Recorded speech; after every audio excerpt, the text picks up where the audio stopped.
Kids, welcome to Kids Church Online. Kalian masih ingat cerita-cerita seri ini? Ya, semuanya tentang Kristofenis.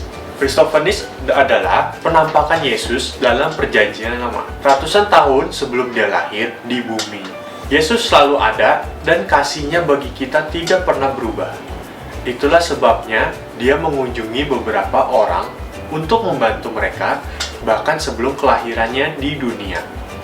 Jadi, kita akan menutup seri kita tentang Kristofenis hari ini dengan belajar tentang bagaimana Tuhan melindungi kita dengan banyak cara yang sebagian besar tidak kita sadari. Yuk kita berdoa dulu.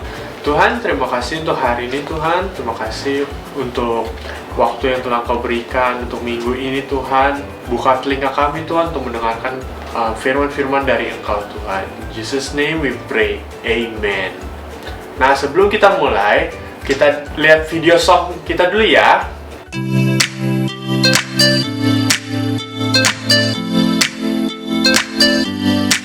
Oh, I know God made me, and I know God loves me, and He knows what's best for me, 'cause He knows every single thing. And I believe His promise is true, 'cause everything He says He will do. On a Sunday, Monday, Tuesday, on a Wednesday, Thursday, Friday, Saturday, and every day I know I can trust in Him and His promises. I can trust in Him and His promises.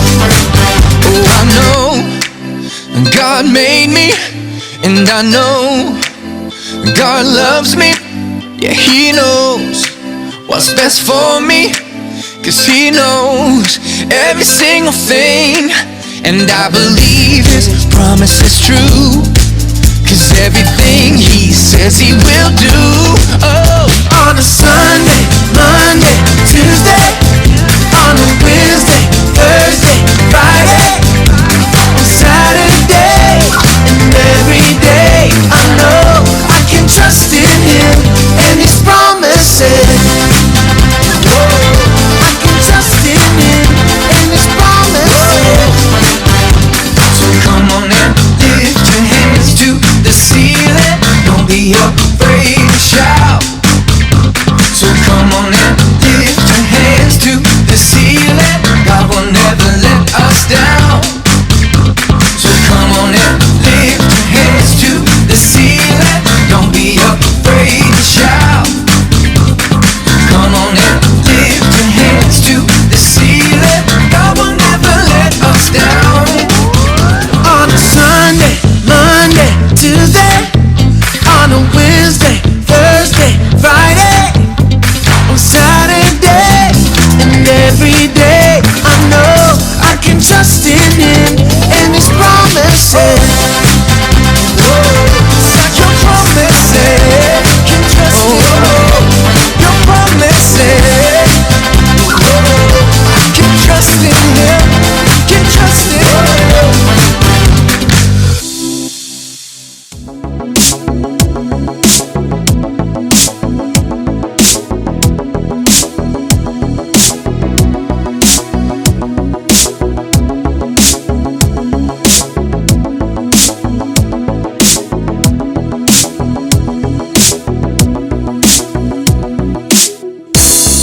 You found me at my darkest hour. You gave me hope and gave me life. You gave your love that's greater. You lead me out of darkness and into your light. I was blind, but now I see. Your mercy, it has set me free. Your favor's all around me. Your radical love has found me. And now I sing. Take my heart, Lord, it is yours. Oh, it is yours. Oh, it is yours. Take my heart,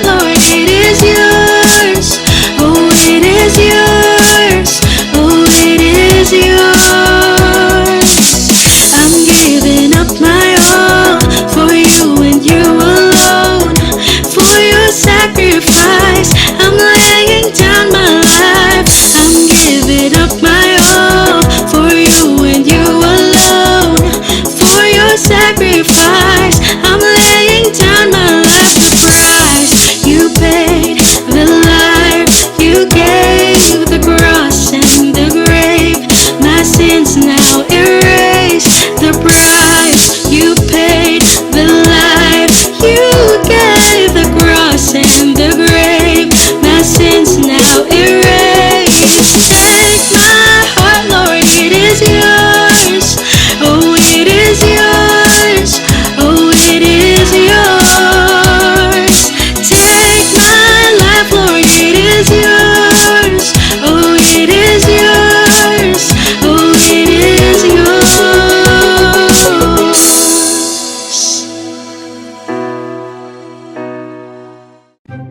Hello everyone, today we are going to play a game called Gobak Sodor. So the rules of the game is there will be two people who are blocking the way and there will be two people who have to go around them. Let's start.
Congratulations team, you did a very good job blocking the other team and also crossing the line.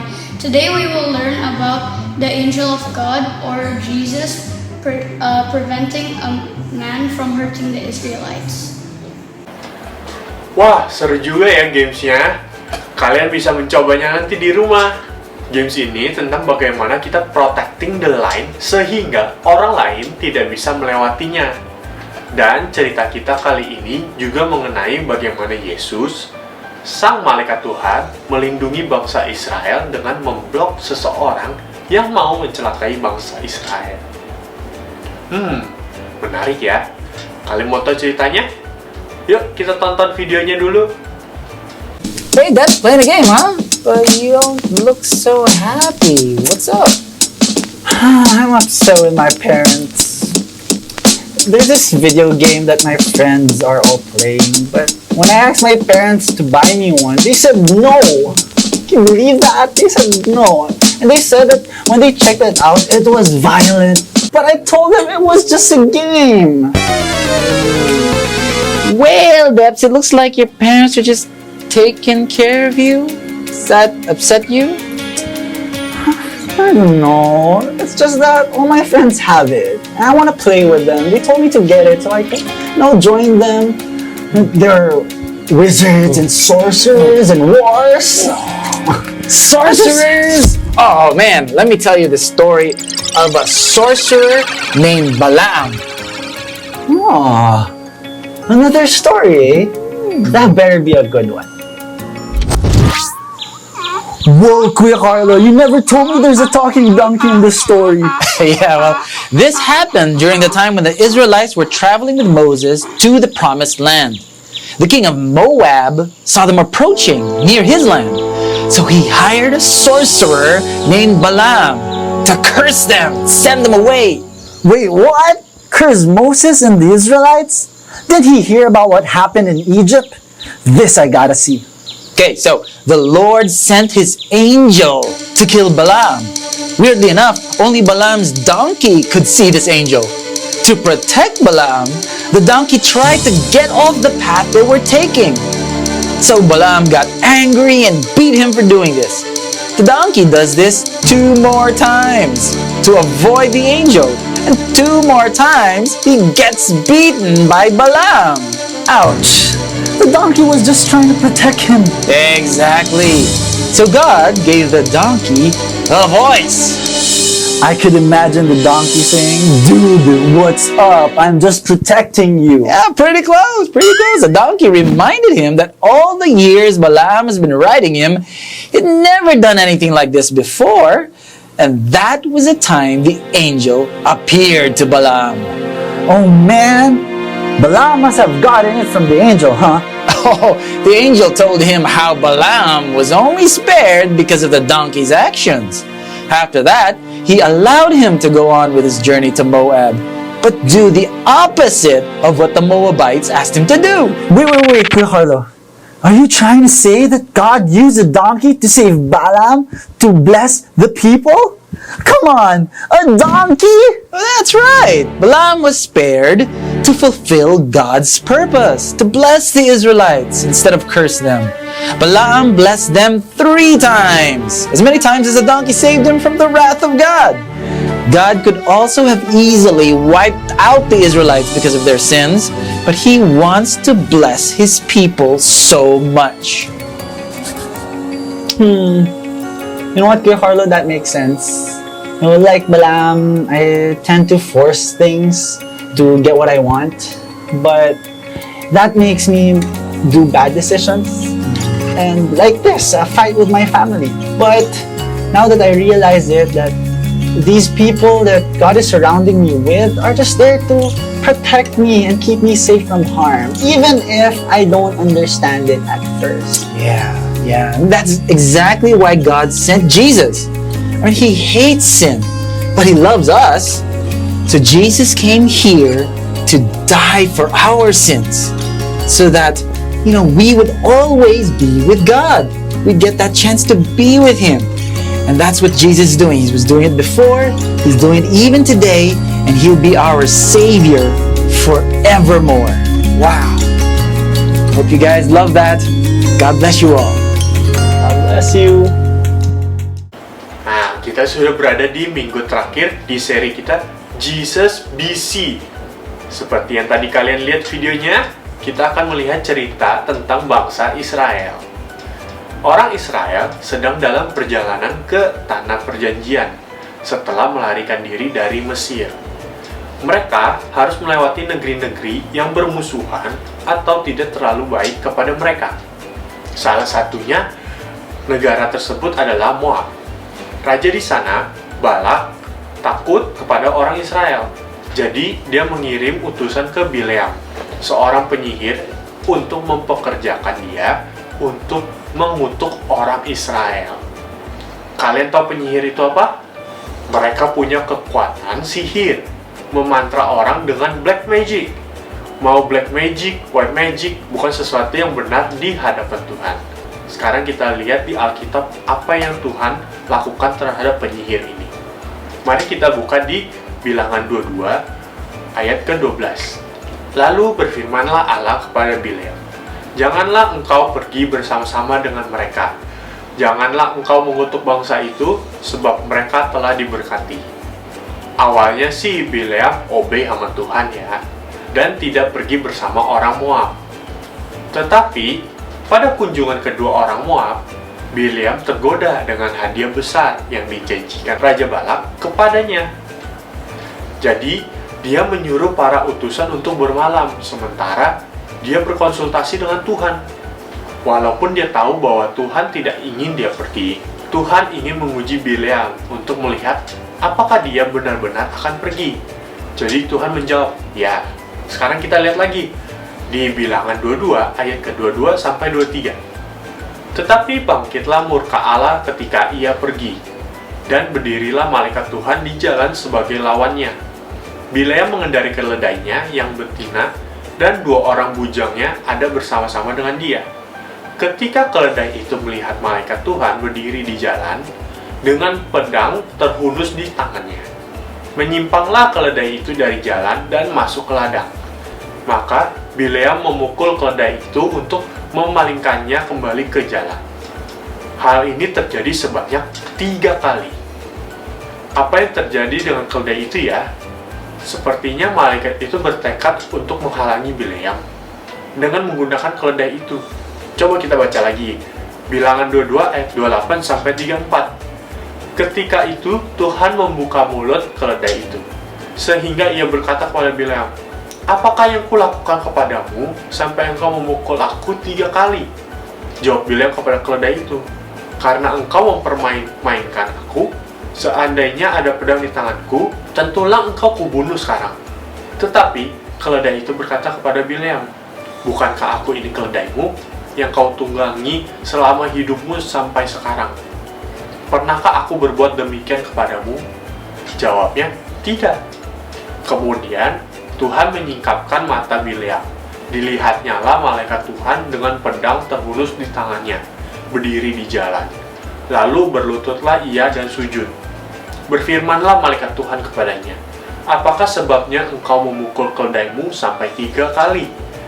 Lihat, aku keluar sebagai lawanmu, sebab jalan ini pada pemandanganku menuju kepada kebinasaan."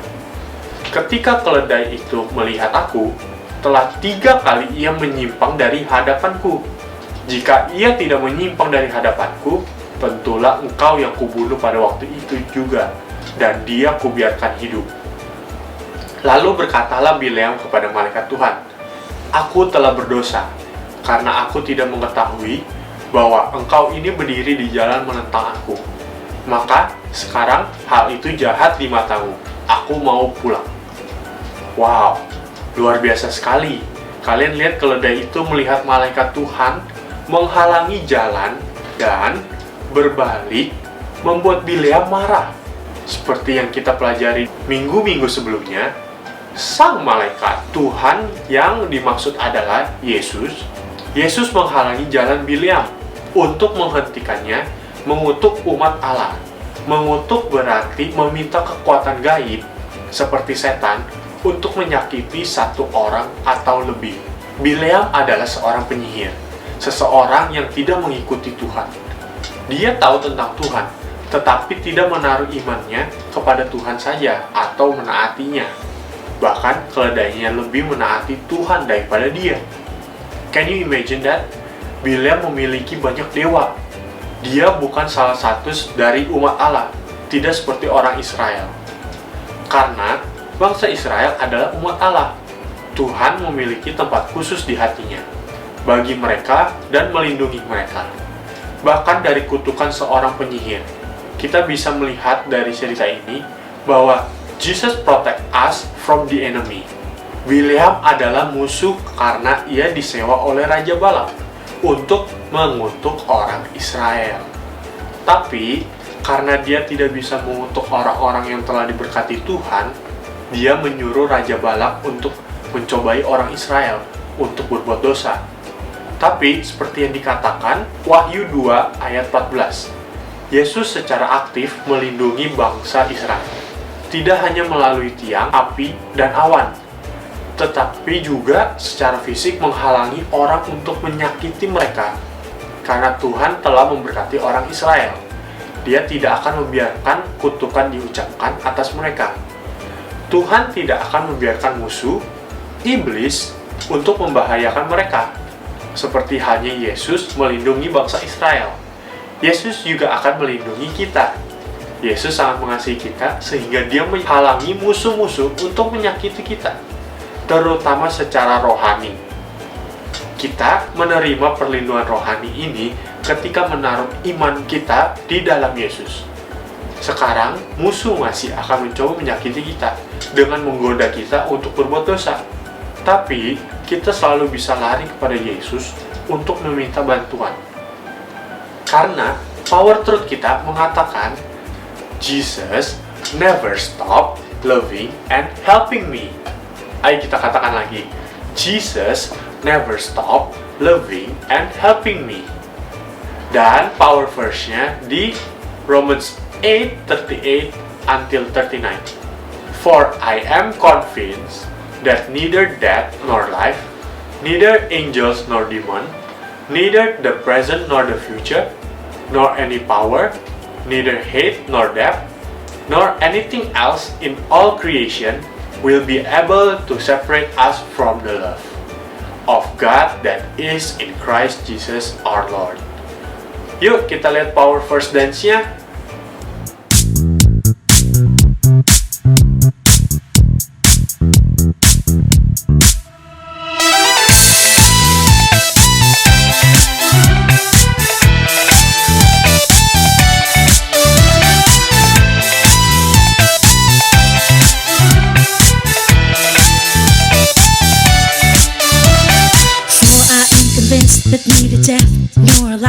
neither angels nor demons, neither the present or the future, nor any powers, neither height nor depth,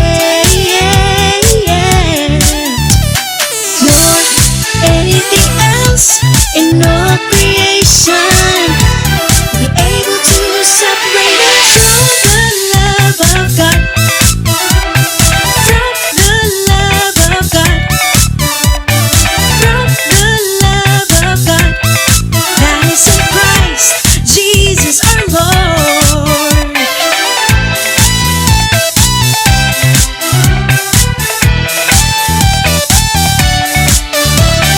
For I am convinced that neither death nor life, neither angels nor demons, neither the present or the future, nor any powers, neither height nor depth, nor anything else in all creation be able to separate us from the love of God, from the love of God, from the love of God that is in Christ Jesus our Lord. To separate us from the love of God, from the love of God, from the love of God that is in Christ Jesus our Lord.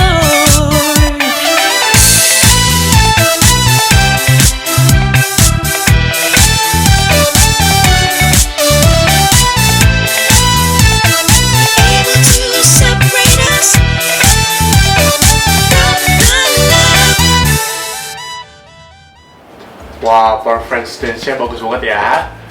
Dalam cerita kita, Yesus menghalangi cara Bileam untuk menghentikan dia dari mengucapkan kutukan pada orang Israel. Sementara Bileam tidak bisa mengutuk orang Israel. Kita semua berada di bawah kutukan-kutukan yang diwarisi dari nenek moyang kita dan perbuatan kita sendiri, yaitu dosa. Kita telah dipisahkan dari Allah karena dosa. Tetapi Yesus datang ke dunia dan menjadi kutukan bagi kita seperti yang Galatia 3:13 katakan. Artinya, dia menanggung segala dosa dunia ketika dia mati di kayu salib. Karena pengorbanan Yesus, kita menjadi benar di hadapan Allah. Let's pray. Tuhan, terima kasih untuk firman-Mu hari ini. Terima kasih untuk firman yang telah menguatkan kami untuk selalu ingat bahwa kita hidup di bawah perlindungan Engkau, Tuhan. Dan lindungi kami dalam minggu-minggu ini sampai minggu-minggu ke depannya, Tuhan. Dalam nama Tuhan Yesus kami berdoa. Amen. Halo kids, waktunya Art and Craft. Hari ini kita akan membuat donkey. Kita siapkan dulu bahan-bahannya ya. Kita perlu template yang sudah di print. Untuk dapetin template-nya, minta tolong Daddy atau Mami untuk download dari website gereja ya. Terus, gunting, spidol atau pensil warna atau krayon, dan 2 jepitan. Cara buatnya, print template keledainya, terus digunting. Kamu juga bisa menggambarnya sendiri pakai spidol atau pakai pensil warna. Lalu, hasilnya akan menjadi seperti ini. Nah, untuk selanjutnya, jepitannya kalian jepitkan di bawah keledainya untuk dijadikan kaki. Lalu, keledainya sudah jadi. Wow, your donkey is very cute. Keledai ini mengingatkan kita akan pelajaran hari ini di mana Yesus terus menghalangi jalan Bileam untuk mencegahnya mengutuk umat Allah. Bileam tidak melihat Yesus, tapi keledainya bisa. Keledai menyelamatkan Bileam dari bahaya dengan berpaling dari jalan yang dihalangi oleh Yesus. Ini hanya menunjukkan bahwa Tuhan sangat mencintai kita dan Dia selalu bekerja melindungi kita, bahkan ketika kita tidak menyadarinya. Oke kids, thank you for watching. See you next week. Bye-bye.